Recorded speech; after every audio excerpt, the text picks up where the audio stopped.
with Jennifer Beals and talking about the exciting new show, Chicago Code. Jennifer, this is another strong female character for you. What did you think when you first read the script? Did she jump out at you? Certainly the character's complexities jumped out at me, and I thought about how challenging it would be to play somebody for whom no template has been created.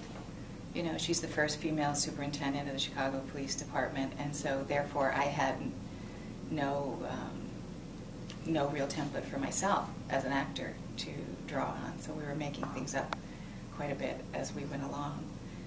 But you know, for me it was really the quality of the writing and the fact that I would be able to work with Sean Ryan, and Jason Clarke is a fantastic actor, and you know, these are all good positive things, especially because television is really like a marriage. It's not like a film where you know it's going to be over at a certain period of time. Yeah, you're spending a lot of time together. And Delroy Lindo, wow, fabulous actor as well. Oh, terrific, really terrific. He was cast a little bit later on in the process, so he wasn't a lure from the get-go, but certainly working with him has been such a pleasure, really such a pleasure. You know, he's so talented and lovely. One thing I noticed when I watched the first episode, I mean, a lot of series, it takes a few episodes for the characters to kind of gel. Right. But you guys seem to be like right in the middle of your character development from the first episode. Is that something that you guys did? Was it in the writing, or it just seemed to just start in the middle? Well, I think that's certainly in the writing. I mean, for me as an actor, I didn't feel that way. In fact, I felt oftentimes very much like Teresa, where I was trying to find my way and trying to figure out things, especially early on. And I think that in a funny way served me well, because she doesn't know completely how to embrace this position. She knows what she wants to accomplish. She has a very clear and righteous idea about what she wants to accomplish. But I think there are moments when she's not entirely sure how to play the game, and she's just sort of figuring that out. And then by episode 3, she really starts to come into her own. I'm looking forward to that episode 3. Oh, Can you give me any tasty tidbit of what we might see? Well, you get to see how nefarious Alderman Givens can be, and it's the episode where Teresa really has to step up to the plate in terms of, is she going to be able to play this game, or is she going to fold to the pressure and to, you know, his assumption of her being a puppet. So it's really, can she step up to the plate or not, and does she have the political chops to handle the situation?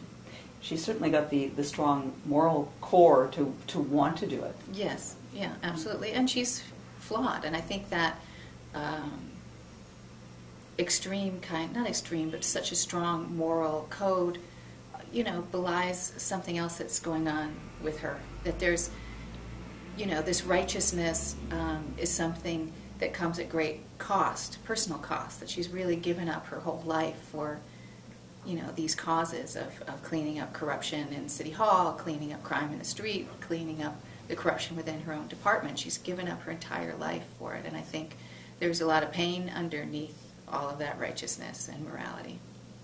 How do you make a character strong and yet still maintain a femininity?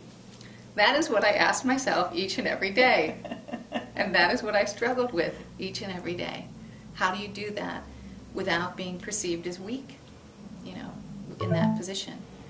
And that's what I struggled with every day.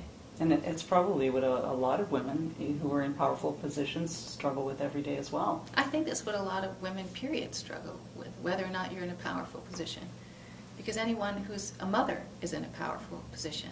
There's no more powerful position than motherhood, because, you know, the next generation is in your hands. So how do you convey to your child, whether it's a male or a female, what power looks like and what power can be and what responsibility and authority can be, you know? Yeah. Sounds like motherhood has taught you a lot about acting. Oh, maybe so, actually. Certainly taught me how to say no to certain projects because I just want to stay home. Yeah. That's great. So family is important to you. Absolutely. Yeah, absolutely. And this show is about Chicago, which is your hometown. Mm-hmm. Was that part of the charm of taking the role? Yes. I was really looking forward to going home and working, and being able to see old friends, and just to be in and amongst that extraordinary architecture was very exciting to me, and to be close to my family again has been very sustaining to me. That's great. And what's been the most challenging part so far in this series? Is it getting your character together, or is it learning how to interact with the other characters? As an actress, what's the most difficult challenge? I think all of those things, integrating everything. You know, you can learn the external aspects of a character. You know, how to shoot a gun. What is your vest like? What do you put in your vest? You know, what is it like to be on the street as a police officer? What are the different units that you would have been in? You can, you know, tell yourself and discover what the internal life of the character is. And we already talked about what a struggle it is to maintain the balance between the feminine and sort of more masculine characteristics, speaking stereotypically. And then there's the moment where you just have to let go, and you have to have faith that all of that effort and all of that thought will flow into something worthwhile that will serve the story. Mm-hmm. Last question. You've played a lot of roles that are strong female roles in one way or another, and yet you do seem to maintain that femininity. Is that something that you've chosen, or are those just scripts that you picked haphazardly? Well, I think that the roles that have had quite a bit of success, like the L Word or hopefully the Chicago Code, have been those women who are very strong and powerful in that way. But I think each of those characters, both Bette Porter and now Teresa Colvin, have their flaws.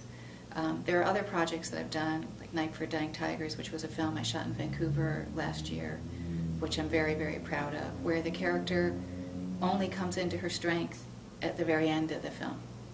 And that was very interesting to play, to kind of keep a lid on it, keep a lid on it, keep a lid on it, and then let it, you know, explode in a very powerful, meaningful way.